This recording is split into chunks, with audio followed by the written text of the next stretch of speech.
Hello and welcome to The Hero Spouse. I'm Kendra Ruth, here to answer one of your questions about marriage and midlife crisis. Today we have an anonymous female left behind and forward-moving spouse with a bomb drop of February 24th, 2023, a date of marriage of 2000. She has an at-home MLCer who's a low-energy wallower. She says, on one of the recent videos, I think you mentioned that if someone is pulled or forced out of the tunnel too soon and comes back home, that they most likely can expect to go through a second worse MLC 5 years later. And actually, it's more like they could 5, but really you see this giant gap of 10 years is what we see.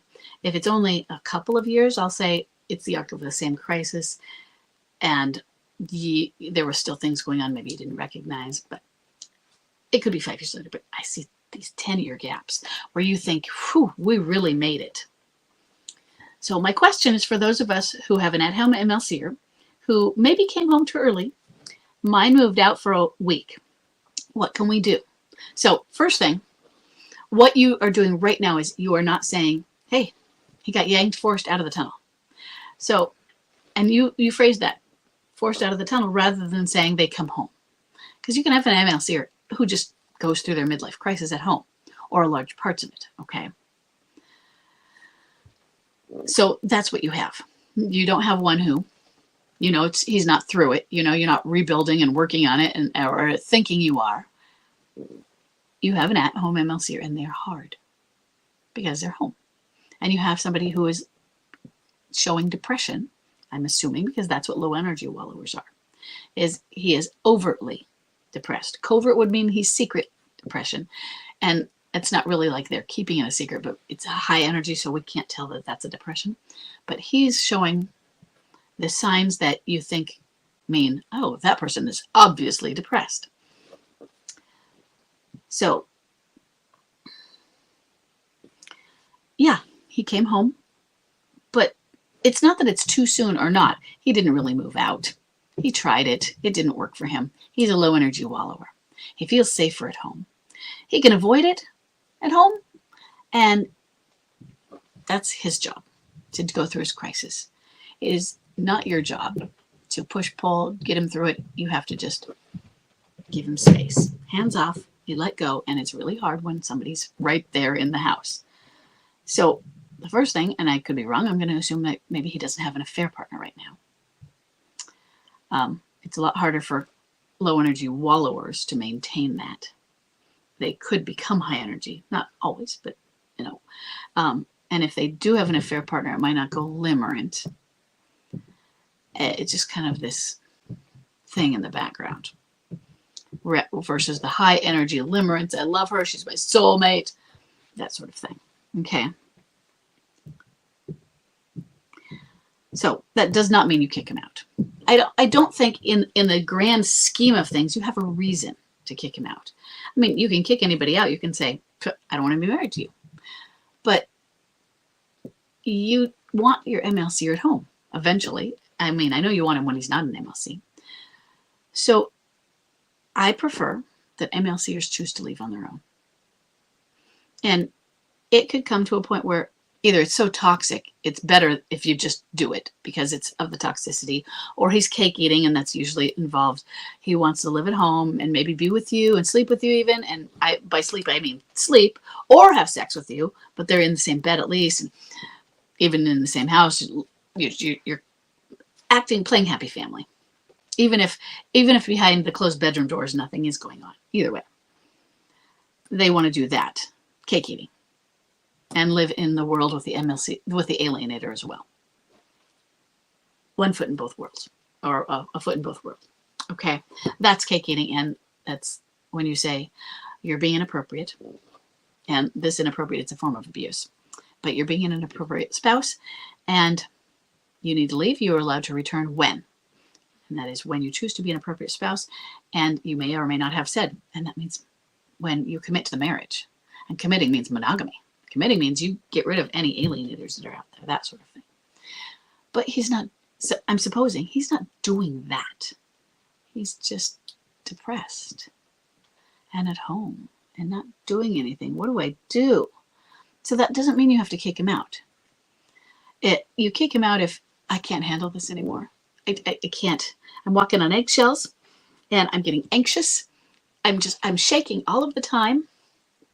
And it's toxic to me medically because of that. Because I'm always wondering when it's going to happen. When's the next year going to drop? Is he going to be angry at me? Because depression does show anger even in low energy. I'm afraid. I'm so afraid. Then you would gently suggest, I want our marriage to work and I plan for our marriage to work. And you don't call it a separation. Like we're not separating in a marital separation. But I think that we need some time.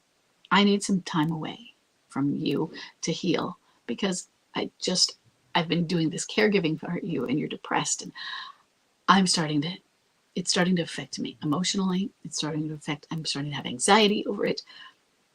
And I need to heal so that I can be here for you. And maybe that'll give you an opportunity to heal and we can come together. And I'm saying, I don't know how long this is going to be. So with him, and I'm not saying do that. If you were to do that, I would do it more as a vacation that was separate. Whereas I would like it if you went on a vacation. Yeah. So it's not you leaving the houses and moving out. But same thing with him. If it has to be that he has to move out, maybe do you think you could stay with someone for a few months? And, maybe while that's happening, we could get some counseling, some help for you, because I can see that you're feeling really depressed. And maybe when you're feeling depressed, you're feeling like, I'm depressed because I don't want to be with you, And maybe the depression is what's causing the I don't want to be with you. How do you know you're not wanting to be with me has caused the depression? Maybe you're depressed. And when not depressed, those feelings change. Or maybe we can help them. Maybe we can figure it out. And you can figure it out in counseling and I can go with you or not. But I want you to get some help because I love you. Now, we're not doing that now though. Okay? We're living with him at home. So what do? Take breaks. And by breaks, I mean, go for walks. Chuck would be there and he would be whatever he was, tucked up in bed or antsy and anxious. He's always anxious. He has an anxiety disorder, and I just had to get out. So I'd go for a walk.